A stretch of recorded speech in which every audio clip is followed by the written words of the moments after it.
অনেকদিন পর ফ্যামিলির সবাই মিলে জয়নুল আবেদীন পার্কে ঘুরতে গিয়েছিলাম। মনে হয়েছিল যে কোটি কোটি বছর পর আমরা জয়নুল আবেদীন পার্কে গিয়েছি। সেদিন দাওয়াত শেষে জয়নুল আবেদীন পার্কে কেন গিয়েছিলাম এবং কি কি করেছি তা নিয়ে থাকবে আজকের এই ভিডিওটি। হ্যালো এভরিওয়ান, আসসালামু আলাইকুম। কেমন আছেন সবাই? আশা করি সবাই অনেক ভালো আছেন। চলে আসলাম নতুন আরেকটি ভিডিও নিয়ে। সেদিন দাওয়াত খাওয়া শেষে হঠাৎ করে প্ল্যান করে ফেললাম যে আমরা সবাই মিলে একটু জয়নুল আবেদীন পার্কে ঘুরতে যাব। আর বাহিরে সেদিন প্রচুর পরিমাণ রোদ ছিল। জয়নুল আবেদীন পার্কে সবাই মিলে নদীর পাড়ে একটু বসে আড্ডা দিব, এই ছিল আমাদের প্ল্যান। তাই সবাই অটো একটা রিজার্ভ করে চলে গিয়েছিলাম জয়নুল আবেদীন পার্কে। আমরা যখন জয়নুল আবেদীন পার্কে এসেছিলাম তখন প্রায় 4টা বেজে গিয়েছিল। আর জয়নুল আবেদীন পার্ক খুবই নিরিবিলি ছিল। আমার কাছে ঘোরার জন্য সবচেয়ে বেস্ট অপশন হলো জয়নুল আবেদীন পার্ক। এখানে আসলে মনটা অটোমেটিক ভালো হয়ে যায়। আপনার মন হাজারো খারাপ থাকলে তবুও এখানে আসলেই মনটা ভালো হয়ে যাবে। মাঝখানে 2টা ঈদ চলে গিয়েছে কিন্তু আমরা একদিনও জয়নুল আবেদীন পার্কে ঘুরতে আসি। এখানে আসার নাম শুনে সবাই আমরা রাজি হয়ে গেছিলাম যে এখানেই আসবো। আসার পরপরই বাচ্চারা নিজেদের মতো খেলাধুলা করছিল,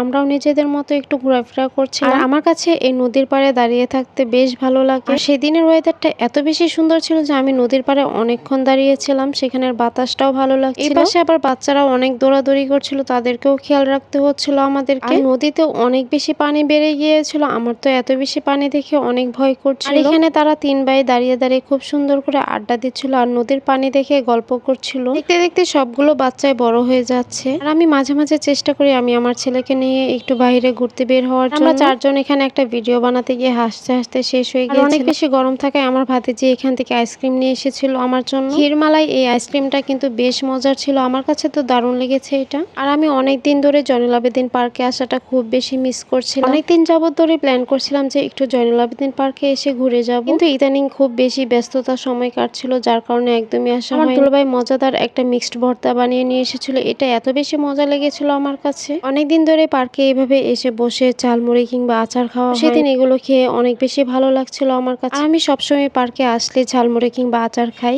তো 1 প্লেট ঝালমুড়ি অর্ডার দিয়ে খেতে বসে পড়লাম। আর ঝালমুড়িটা এত বেশি মজা লাগছিল, পার্কের ঝালমুড়ি মানে বেস্ট। তো দাওয়াতে গিয়ে প্রথম বেচে খাওয়া দাওয়া শেষ করে ফেলেছিলাম। আমার তো অনেক বেশি এখন ক্ষুধা লেগে গিয়েছিল পার্কে এসে। আমরা ঝালমুড়ি খেতে খেতে আমার দুলাভাই অন্যদিকে গিয়ে নৌকাও একটা রিজার্ভ করে ফেলে। আমরা সেদিন 1 ঘন্টার মতো নৌকা দিয়ে ঘুরেছিলাম, কিন্তু সূর্যের আলোটা সরাসরি একদম নৌকায় পড়েছিল, যার কারণে আমার অনেক বেশি খারাপ লাগছিল। আমার একাই খারাপ লাগেনি, সবারই অনেক বেশি খারাপ লাগছিল। আমার ছেলে আবার বসে বসে আমার সাথে গল্প করছিল আর কত কিছুই আমাকে দেখাচ্ছিল। আর আমার তো নৌকা দিয়ে ঘুরতে বেশ ভালোই লাগে, কিন্তু এত বেশি পানি ছিল, আবার ভয়ও করছিল। বাচ্চারাও উঠেছিল আমাদের সাথে। বাচ্চারা তো একটু দুষ্টু হয়, এই জন্যই ভয় হচ্ছিল বেশি। আমার গায়ে সূর্যের অনেক বেশি তাপ পড়ছিল, সবারই অনেক বেশি গরম লাগছিল। আর আমার ভাতিজি তো সেদিন সেলিব্রিটি হয়ে গিয়েছিল শাড়ি পরে। সূর্যের আলো এত বেশি ছিল যে সবাই দেখেন কি পরিমাণ বিরক্তিকর অবস্থায় ছিল। তো যাই হোক, নৌকায় ঘুরতে কিন্তু বেশ ভালোই লাগে আমাদের কাছে। তো আমি অতিরিক্ত বেশি গরম সহ্য করতে পারি না, আমার পায়ের তলা অনেক বেশি জ্বালা পড়া শুরু করে দেয়। শীত গরম 12 মাসে আমার হাত পায়ের জ্বালা পড়া অনেক বেশি করে, যার কারণে আমি একদমই গরম সহ্য করতে পারি না। আমি নৌকায় বসে নদীতে একটু পা ভিজাচ্ছিলাম আর আমার কাছে এত বেশি ভালো লাগছিল যেটা আমি বলে বোঝাতে পারবো না আপনাদেরকে।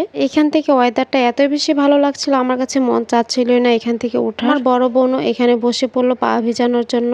আমাদের নৌকাটা কিন্তু জয়নুল আবেদীন পার্ক থেকে সিলভার ক্যাসেল পর্যন্ত যাবে, তো অনেকটুকু সময় আমাদেরকে নৌকায় থাকতে হয়েছিল। অনেক বেশি গরম থাকে, আমি মাথায় একটু কাপড় দিয়েছিলাম। আর এখানে আমার ভাতিজি এই ভিডিওটা করে দিয়েছিল, এত বেশি সুন্দর হয়েছে এই ভিডিওটা। আমার এই ভিডিওর পিছনের সাইডটা দেখে মনে হচ্ছিল আমি মনে হয় গ্রামে চলে এসেছিলাম। পিছনের ওয়েদারটা বেশ সুন্দর দেখা যাচ্ছিল। আমার ছেলে অনেক বেশি দুষ্টুমি করছিল বলে আমি এখানে তাকে চুপটি করে বসিয়ে বললাম যে বাহিরের ওয়েদারটা দেখে এত বেশি সুন্দর দেখা যাচ্ছিল। দেখতে আমরা সিলভার ক্যাসেলেও এসে পড়েছি, মনে হচ্ছিল অনেকক্ষণ আমরা নৌকায় ছিলাম। এখানে তারা ফুফু ভাতিজি একসাথে বসে পড়লো, তাদেরও কিছু ছবি তুলে নিয়েছিলাম। আর অনেক বেশি দুষ্টামিও করে তারা দুজন একসাথে বসে। নৌকা থেকে নেমে আমরা চলে আসলাম রুবেল মামার চটপটি ফুচকার দোকানে। আর আমার ভাতিজি তার জন্য একটা পানিপুরি অর্ডার করেছিল, আর এই ছিল পানিপুরির লুকটা। আমার কাছে তেমন একটা ভালো লাগেনি এই পানিপুরিটা। আর আমার কাজিন আমরা ছোট ফুচকা অর্ডার করেছিলাম, আর আমার কাছে রুবেল মামার ছোট ফুচকাটাও ভালোই লেগেছিল। মেহমেদ ভাইয়া যেহেতু অনেকদিন যাবত অসুস্থ, তার দোকানটাও কিন্তু বন্ধ আছে বর্তমানে। আমরা রুবেল মামার ছোট ফুচকাটাই খেয়েছিলাম। রুবেল মামার ফুচকা তো আগে অনেকবার খেয়েছি, এখন আমি ছোট ফুচকাটা ট্রাই করলাম, বেশ ভালোই লেগেছে। আমার ছেলে তো রুবেল মামার ফুচকা অনেক বেশি পছন্দ করে, তাকেও 1 প্লেট দিয়ে দিলাম। এই ছিল আমার আজকের ভিডিওটি, কেমন লেগেছে অবশ্যই কমেন্টে বলে যাবেন। আর আমার ভিডিওটি কে কোন জায়গা থেকে দেখছেন তাও কমেন্টে বলে যাবেন। ধন্যবাদ, খোদা হাফেজ সবাইকে।